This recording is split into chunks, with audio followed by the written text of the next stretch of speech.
আমার শাশুড়ি আমাকে দেখতে পারেন না, তার অনেক কারণ আছে।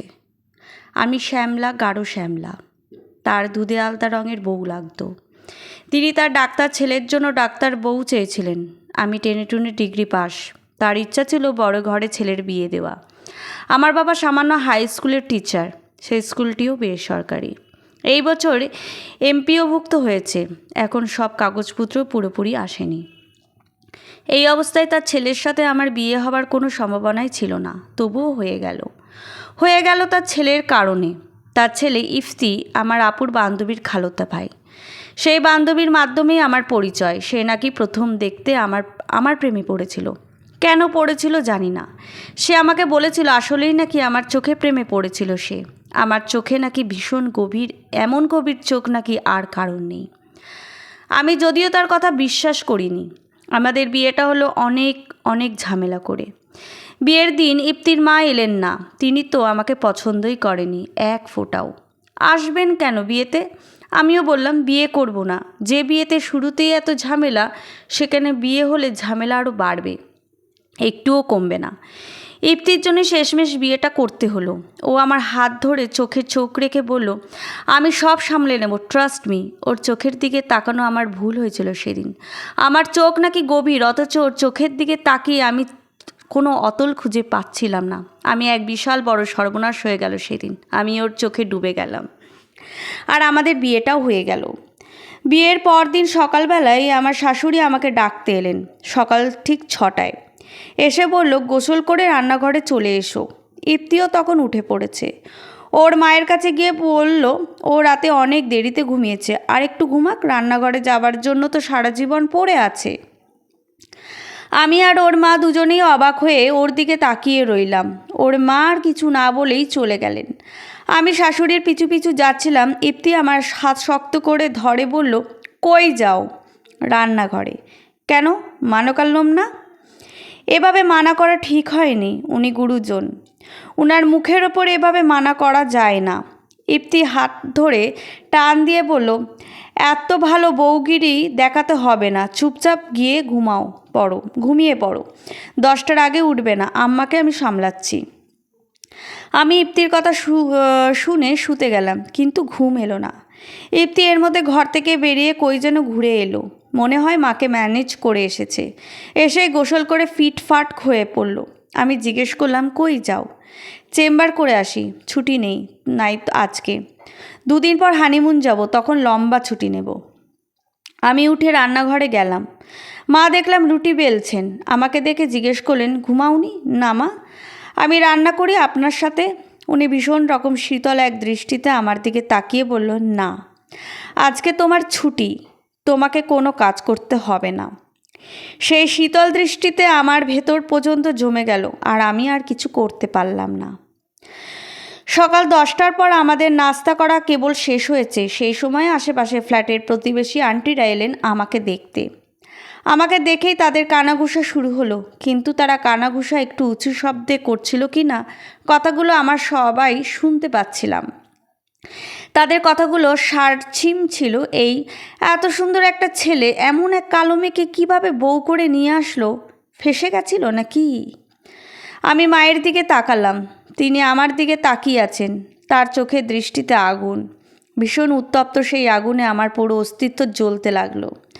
তার আজকের এই যে অপমানটা হলো, তার সবটুকু দায়ভার যেন আমার। সেদিন থেকেই বুঝলাম তিনি তার সেই অপমানের প্রতিশোধ নেবেন। আমাকে তিনি শান্তিতে থাকতে দেবেন না। আমাদের হানিমুনে যাবার 2 দিন আগের কথা। সন্ধ্যায় আমরা সবাই একসাথে বসেছি। ইফতি বলল, আমরা পরশুদিন রওনা দেব। 2 দিন থাকবো কক্সবাজার, 2 দিন সেন্ট মার্টিন। এরপর সেখান থেকে বান্দরবান গিয়ে 2 দিন বান্দরবান থেকে তারপর ঢাকায় রওনা হব। আমরা দুজনের টিকিট কাটা হয়ে গেছে। মা চুপচাপ শুনছিলেন। আমি জানি নিশ্চয়ই ইফতি সেই ব্যাপারে তাকে বলেছেন, একবার না অনেকবার বলেছে। তবুও শেষ কথাটা শুনে তিনি যেন ভয়ানক আঁতকে উঠে বললেন, তোরা দুজনে যাবি মানে? আমরা যাব না? ইফতি অবাক হয়ে বলল, তোমরা কেন যাবে? মা মুখটা দুঃখী দুঃখী করে বললেন, আমি সারাটা জীবনে শুধু এই সংসারের পিছনে খেটেছি, তোদের মানুষ করেছি, একটা বারও নিজেদের স্বাদ আহ্লাদের দিকে তাকাইনি।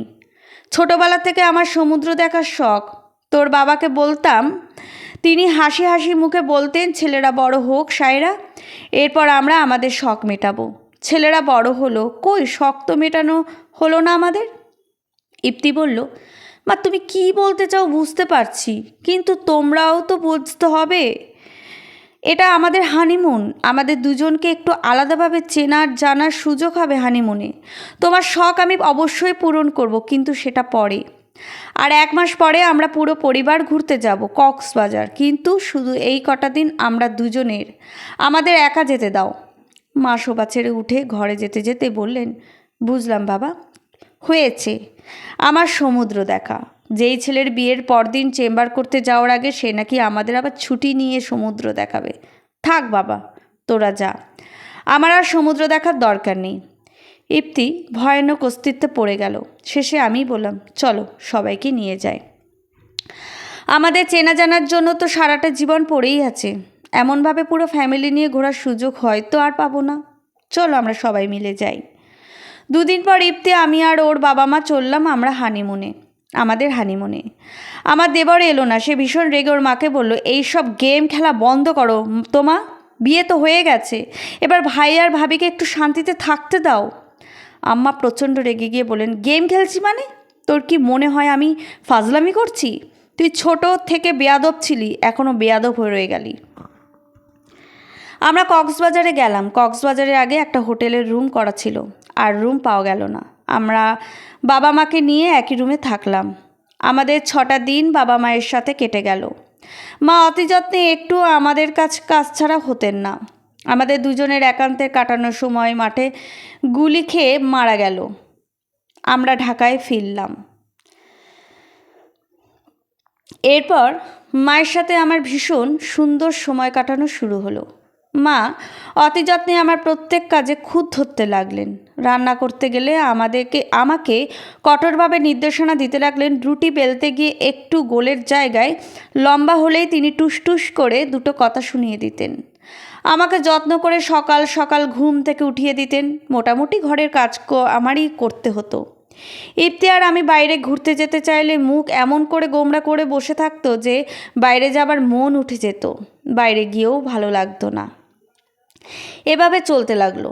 ইপ্তি সবই দেখতো, মাকে বোঝানোর চেষ্টা করতো, মা বুঝতো না। একদিন সন্ধেবেলা ইপ্তি ধুম করে একটা বোমা ফাটিয়ে দিল। মা বাবার সামনে বলে দিল, আমি বাইরে একটা ফ্ল্যাট ভাড়া নিচ্ছি, অ্যাডভান্স দিয়ে এসেছি, আগামী মাসেই উঠব। 3 রুমের ফ্ল্যাট, আমরা দুজন খুব সুন্দরভাবে চলতে পারবো। তোমরা মাঝে মাঝে বেড়াতে এসো। আমার শ্বশুর উদাস চোখে অন্যদিকে চেয়ে রইলেন। আমার মনে হলো ব্যাপারটা তিনি জানতেন, হয়তো বুদ্ধিটা তারই দেওয়া। কিন্তু মা তো আর জানতেন না। যাই হোক তিনি তার ছেলেকে প্রচণ্ড ভালোবাসতেন। এমন কিছু ঘটবে তিনি ভাবতেও পারেনি। এই একটা কথা ধূপ করে তার চোখে পানি এনে দিল। তিনি বললেন, তোকে ছাড়া কি আমি কখনো থেকেছি? তোকে ছাড়া আমি কিভাবে থাকবো বাবা? ইপ্তি ওর মায়ের দিকে না তাকিয়ে বলল, আমার এটা করা লাগবে না। লাগবে মা, আমি একটু শান্তিতে থাকতে চাই। মা আর ছেলে দুজনেই চুপচাপ বসে রইল। মা ছেলের দিকে তাকিয়ে আছেন, ছেলে অন্যদিকে তাকিয়ে, কিন্তু দুজনের চোখেই পানি চিকচিক করছে। আমি আর চুপ করে থাকতে পারলাম না, বলে ফেললাম, আমি একটা কথা বলতে চাই। সবাই আমার দিকে তাকালো। আমি বললাম, দেখো ইপ্তি, এমন একটা ডিসিশন তুমি নেবে অন্তত আমাকে জানাতে পারতে। যাক, জানাওনি, ভালো করেছো। এখন তুমি একটা কাজ করতে চেয়েছো যেন আমি মায়ের কাছ থেকে দূরে গিয়ে একটু শান্তিতে থাকতে পারি, তাই না? তুমি পুরো ভুল। এই কয়দিনে তুমি আমাকে একটু চিনতে পারোনি। আমি হেরে পালিয়ে যাবার মতন মানুষ না। আমি এখানেই থাকবো, এই বাসাতেই থাকবো, আর এখান থেকেই সবার মন জয় করব। ইপ্তি আমার দিকে তাকিয়ে বলল, তুমি কি বলছো এসব? বুঝে বলছো?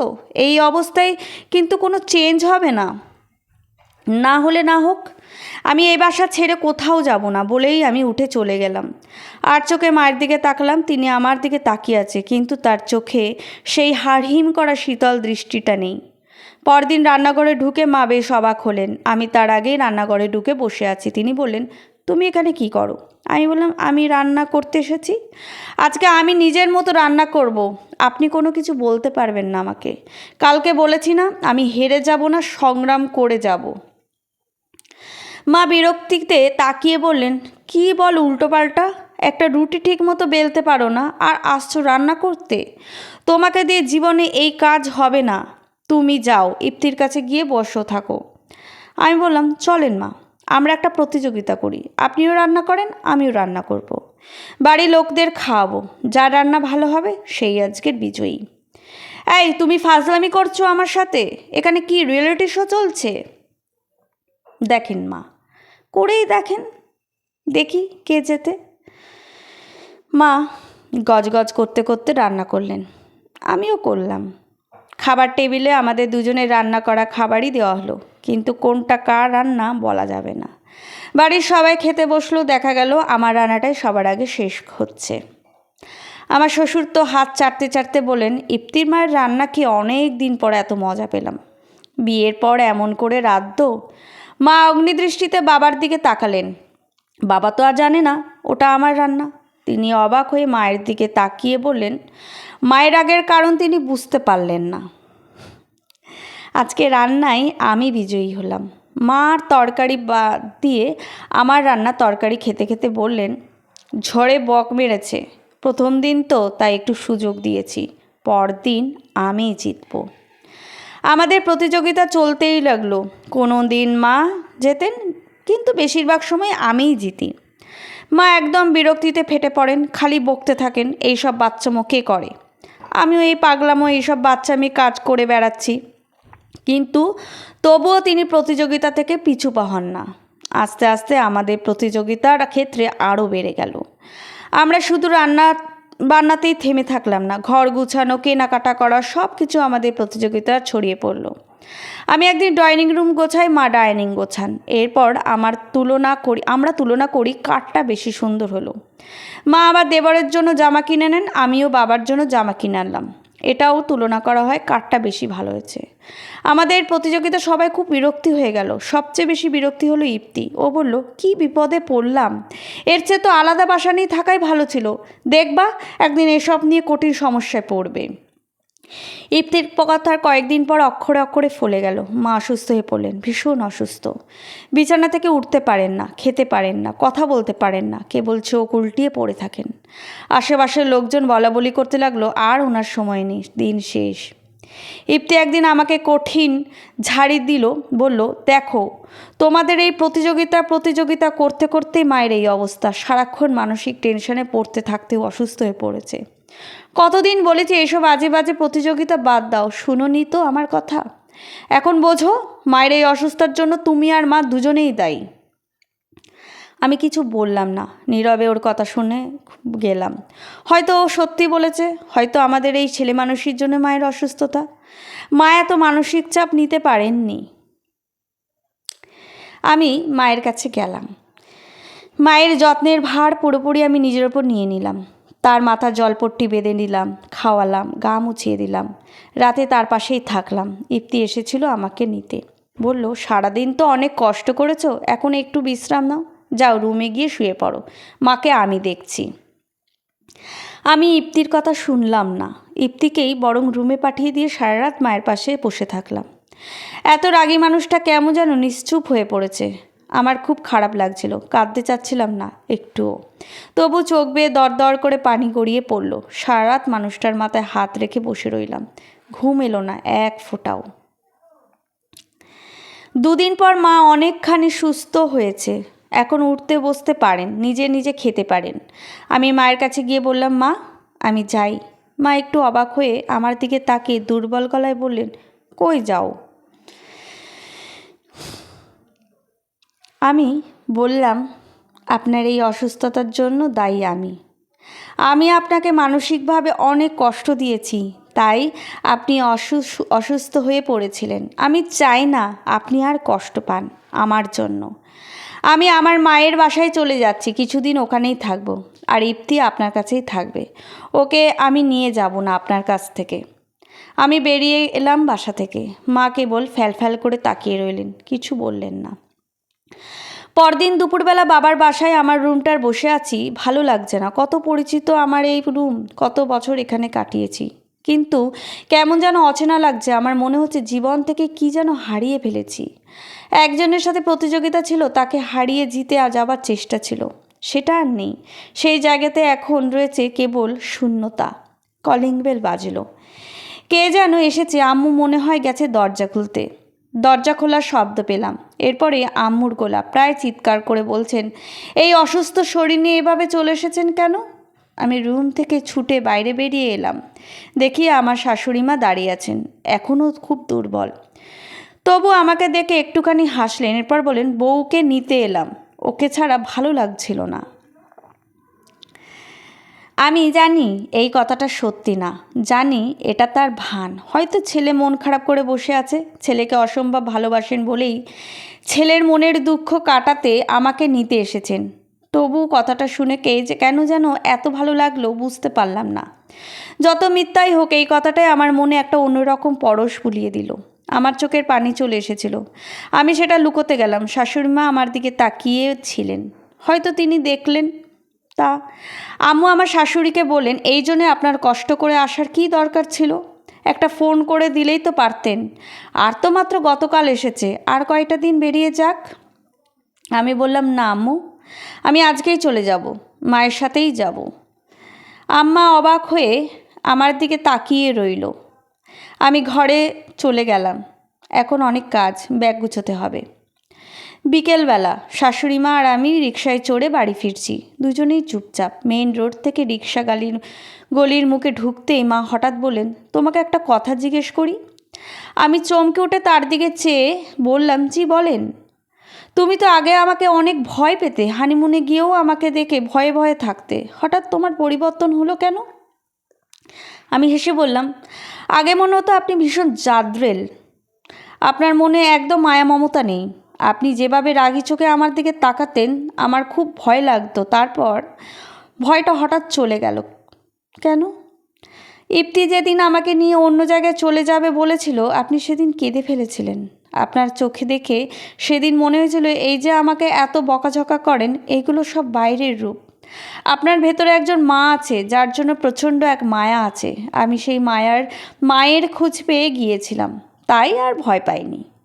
মা আমার দিকে চেয়ে রইলেন, আর মুখ গম্ভীর, কিন্তু চোখে কেমন একটা হাসি হাসি ভাব ফুটে উঠেছে। আমি জিজ্ঞেস করলাম, কিন্তু আজকে আপনি মিথ্যে বললেন কেন? কোন মিথ্যে? ওই যে বলেন বউকে নিতে এসেছেন, আমাকে ছাড়া আপনার ভালো লাগছে না, এটা কেন বললেন? মা দীর্ঘশ্বাস ছেড়ে বললেন, তোমাকে একটা কথা বলি। আমার একটা বান্ধবী ছিল, নাম রুনা। আমরা একসাথেই পড়ালেখা করতাম। ওর সাথে আমার প্রতিযোগিতা চলতো কে রেজাল্ট ভালো করে সেটা নিয়ে। আমরা কলেজেও একসাথে পড়েছিলাম। একদিন ও এসে আমাকে বলল, তোর খুব সুবিধা হলো রে সায়রা, আমার সাথে আর প্রতিযোগিতা করতে হবে না। আমি অবাক হয়ে বললাম, কেন? ও বলল, আমার বিয়ে ঠিক হয়েছে। এই বলে রুনা চলে গেল। ও আমার সবচেয়ে ভালো বন্ধু ছিল। ওর পর আর আমার কোনো ভালো বন্ধু হয়নি।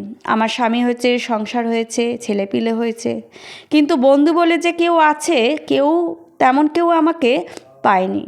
রুনার সাথে আমার তাও একটু যোগাযোগ ছিল, সেই যোগাযোগ বন্ধ হয়ে গেল। প্রথম বাচ্চা হতে গিয়ে মারা গেল রুনা। তুমি সেদিন যখন চলে গেলে আমার মনে হলো রুনা আবার আমার কাছ থেকে চলে গেল। আমার খুব খারাপ লাগছিল। তোমার বাসায় গিয়ে সে কথা বলেছিলাম, একটুও মিথ্যে বলিনি। শেষ বিকেল। শহরের মানুষেরা সারাদিন কাজ সেরে ক্লান্ত পায়ে ফিরছে। আমি বাড়ি। তাদের পাশ কেটে আমাদের রিকশা এগিয়ে চলছে। বিকেলের মিষ্টি কমলা রোদ এসে পড়ছে আমাদের ওপর। আমি মাকে জিজ্ঞেস করলাম, মা আজ থেকে তো আমাদের প্রতিযোগিতা বাদ, তাই না? মা অবাক হয়ে বললেন, কেন? এই যে আপনার ওপর একটা মানসিক চাপ যাচ্ছে। ধুর বোকা, এই প্রতিযোগিতা করার জন্য আমি তো বেঁচে উঠেছি, না হলে দেখতা জীবনেও সুস্থ হতাম না। আমাকে কাঁধে নিয়েই তোমার শ্বশুরকে বাকি জীবন পার করতে হতো। বলেই মা হাসতে লাগলেন, প্রাণ খোলা হাসি। আমি চমকে উঠলাম। মাকে কখনো হাসতে দেখিনি, কী যে সুন্দর লাগছে তাকে দেখতে। আমিও তার সাথে হাসিতে যোগ দিলাম। আশেপাশের লোকজন অবাক হয়ে আমাদের দেখতে লাগলো। দুই বয়সের মেয়ে রিকশায় বসে প্রাণ খুলে হাসতে হাসতে যাচ্ছে। তার ব্যাপারটা হয়তো মানতে পারছে না। না মানুক, তাতে কি? আমরা একটু পাত্তা দিচ্ছিলাম না।